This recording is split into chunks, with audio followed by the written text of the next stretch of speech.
Up to now, you have learned how the ISM fits into the government security framework and the principles that shape it. This is the moment where many beginners feel a sudden rise in anxiety because this is where they finally open the ISM and start seeing controls.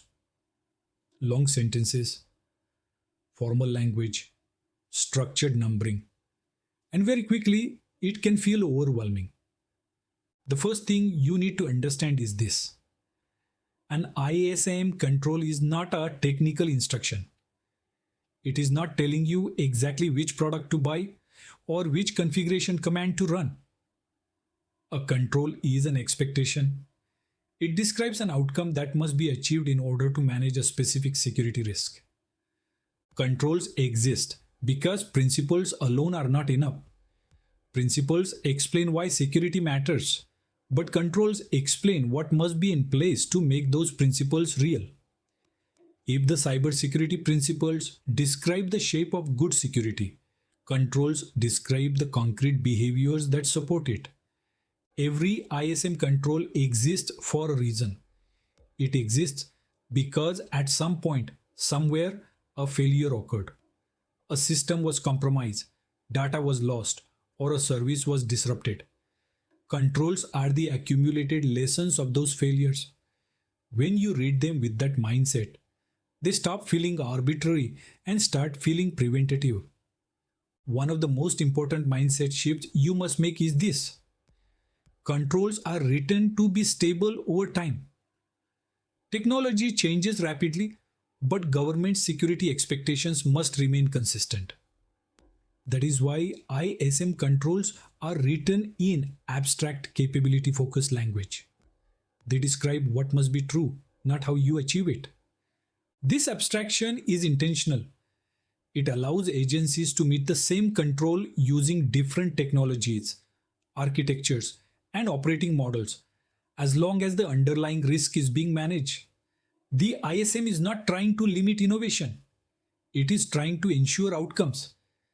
When you read an ISM control for the first time, your instinct might be to ask, do we have this? That question is premature.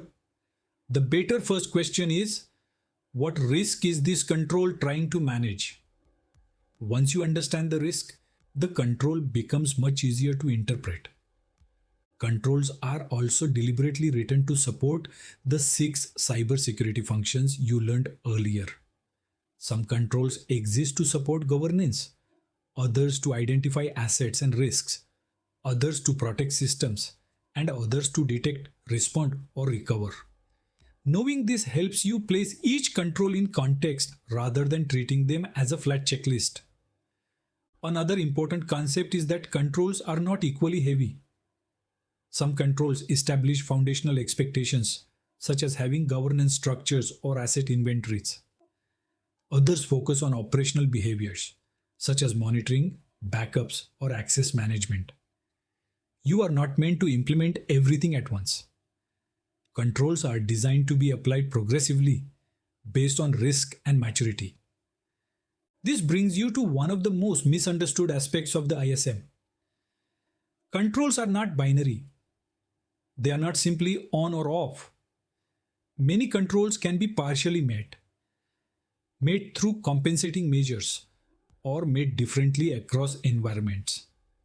The ISM allows this because government environments are complex and diverse. When controls cannot be fully made, the ISM does not expect you to ignore them. It expects you to understand the gap, assess the risk, and manage it deliberately. This is where risk acceptance comes into play and why documentation and governance matter. Controls are not about perfection. They are about awareness and accountability. Learning how to read a control calmly is a skill. Start by breaking it into 3 parts. First, identify the subject. What system, data, or activity does the control apply to? Second, identify the expectation. What must be in place or done? Third, identify the intent. What risk is being reduced if this control is effective? Once you do this, Controls stop feeling like legal statements and start feeling like structured guidance. You can then ask sensible questions. Where does this apply in our environment? Who is responsible? How do we demonstrate that we are meeting the intent? It is also important to understand that controls are written for organizations, not individuals. You are not expected to personally implement every control. Some are owned by executives, some by security teams, some by system owners, and some by service providers. Understanding this prevents unnecessary stress and confusion. Another common mistake beginners make is trying to memorize controls. This is unnecessary and counterproductive. What matters is that you understand patterns. Once you see how controls align to governance, identity, configuration, monitoring, and resilience, the structure becomes familiar. You start recognizing themes rather than individual statements. Controls also play a critical role in assurance and audits, but that does not mean they exist only for auditors. Controls exist to make security observable. They allow organizations to demonstrate that security decisions are intentional and defensible. This protects not just systems, but also the people responsible for them. As you grow more comfortable with controls, you will notice that they encourage better conversations. Instead of arguing about tools, teams can discuss outcomes. Instead of debating opinions, leaders can refer to agreed expectations.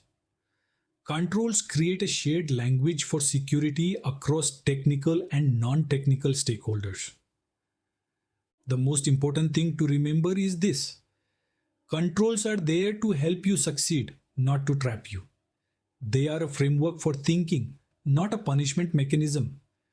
When approached correctly, they reduce uncertainty and provide clarity in complex environments.